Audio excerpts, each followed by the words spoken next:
Thank you, Mr. Speaker. And can I first of all thank you, Mr. Speaker, for the kind words you said a fortnight ago about the loss of my son, Ivan. And I particularly want to thank the Prime Minister for what he said. It came straight from the heart, and it meant a great deal to Samantha and to me. We've had letters from right across the House of Commons and from thousands of people in the country, and it has been a great comfort to know that others are thinking of us. A lot of letters have come from families who themselves have lost children. And if there's a common theme in them, it's that while the loss never goes away, there does come a day where you look back at your child's life and you think happy thoughts at their life rather than feel sorrow at their death. And I hope that day will come for us too. Today, I join the Prime Minister in mourning the dreadful losses of the three British families, sappers Mark Quincy and Patrick Azimka and Constable Stephen Carroll. And on the day we remember the service of our soldiers, we should remind those who protest against them that they only have the right to do so because British soldiers put their lives on the line.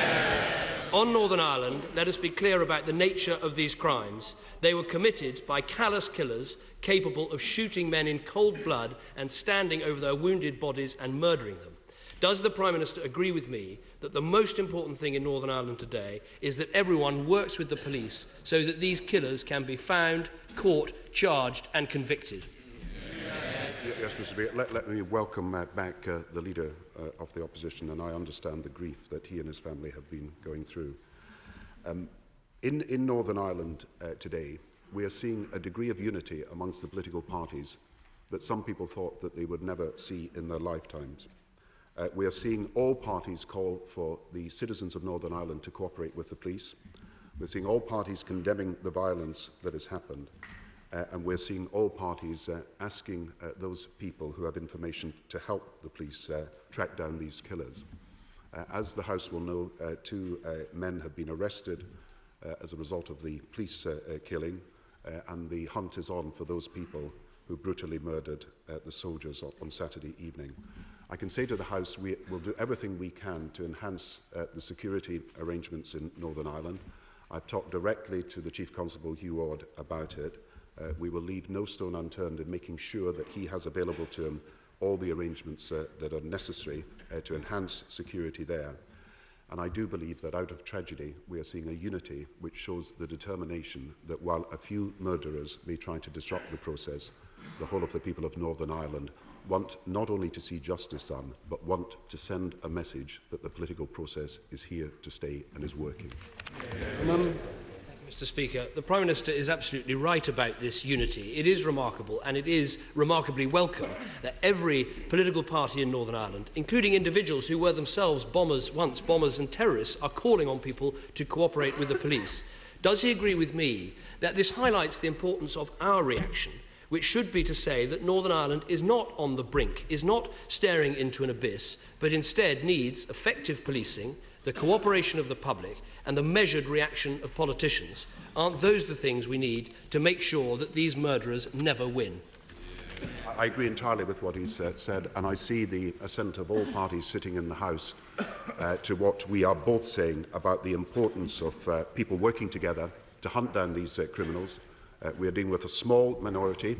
The real IRA and continuity IRA have claimed credit for these killings in a way that is sickening, and a way that they seem not to be able to distinguish either between the needs of the armed services and civilians. And calling civilians collaborators was something that I think was totally despicable. Mr. Speaker, we will do everything in our power to track down these killers, but we will also do everything in our power to support the police and the armed forces. It is right to raise the support that we give to our armed forces in every part of the country. And homecoming parades should be what people in the communities want them to be, and that is a celebration and a commemoration of the great service and dedication of our armed forces in every part of the country. And I believe that the country wishes the homecoming parades that are going on in Watford and then Windsor and then in Bolton to go ahead without interruption.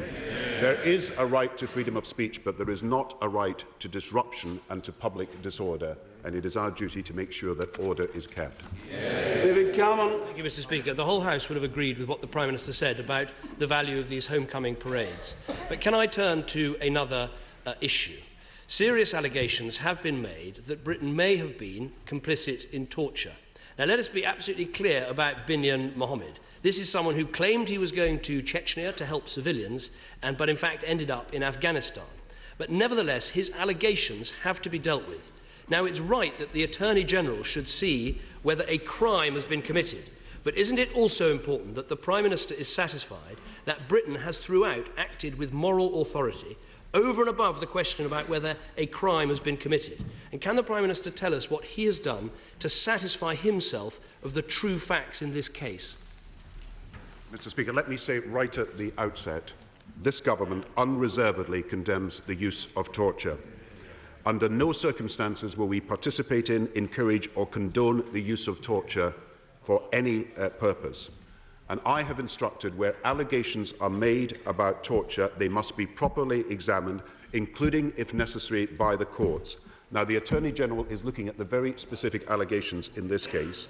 If there is evidence, this evidence will be referred to the police, and the police will then be able to conduct a criminal inquiry. But the matter is at the moment with the Attorney General, who is looking at all the evidence. As I say, I've instructed that whenever allegations are made, they are properly investigated. Thank you, Mr. Speaker. Well, I'm grateful for the Prime Minister's assurances, and we agree completely with what he says about torture being unacceptable. And we all want to eradicate the potential stain on Britain's reputation. But the question is whether an investigation into criminal conduct by the Attorney General is enough. Surely we need to look at what procedures and processes are in place to ensure that Britain cannot knowingly or unknowingly be implicated in torture. Isn't that why we need a brief, judge-led inquiry into what happened and what lessons need to be learned? Mr. Speaker, I appreciate what he says, and it's absolutely right that at all times we're vigilant, because the freedoms and liberties of this country are best served by making absolutely sure that we unreservedly condemn and do not allow the use of torture. The Intelligence and Security Committee have investigated some aspects of these matters. They have had reports that have been done in 2005 and 2007. They will continue, obviously, to look at these matters because that is their statutory role given to them. At the same time, the Attorney General will look at all the details, and I've made it clear that there is a next stage. If there is any evidence that should lead to a police investigation, that evidence will be referred to the police, and if the police decide so, then a criminal investigation will be carried out. I think this is the best way to deal with these specific instances. The Intelligence and Security Committee looks at the general cases.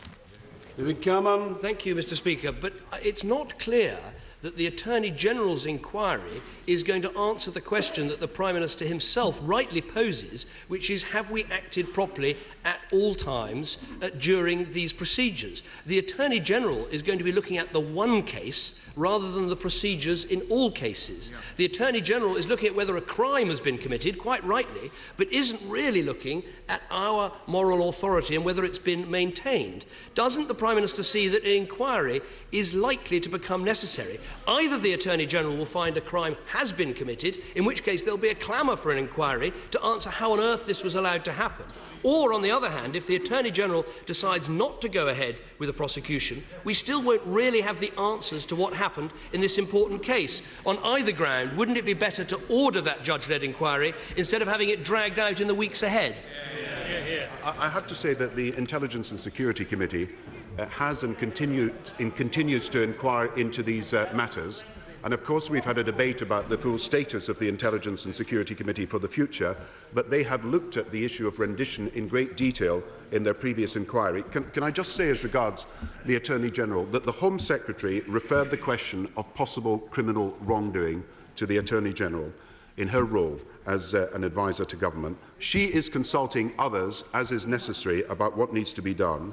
Obviously, it is for her to decide how she is likely to proceed, but the court, which heard Binyan Mohammed's judicial review case, has made clear that they think this is the right way to proceed. So I hope he will allow the inquiries that are taking place to proceed, and on the general issues he's raised, of course, Britain, because of our defence of freedom and liberty, wishes to be seen to be doing everything in our power to deal with questions that arise about the use of torture or rendition. But I believe that the Intelligence and Security Committee at this stage is the best way to proceed. But let us hear the report of the Attorney General.